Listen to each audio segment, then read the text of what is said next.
बिस्मिल्लाहिर्रहमानिर्रहीम।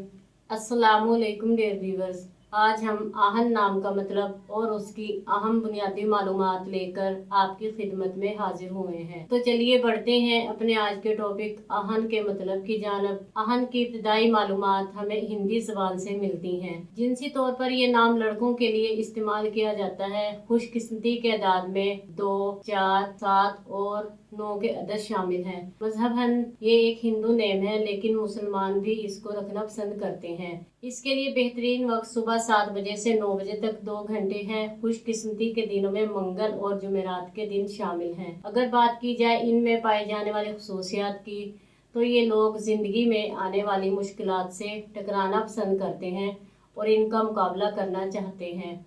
इनका हाकिम सियारा मरीख है। खुशकिस्मती की धातों में तांबा और लोहा शामिल है। खुशकिस्मती के दिनों में सुरख और बनफशी रंग शामिल है। खुशकिस्मती के पत्थरों में रूबी पत्थर शामिल है। तो चलिए बढ़ते हैं अपने आज के टॉपिक आहन के मतलब की जानब।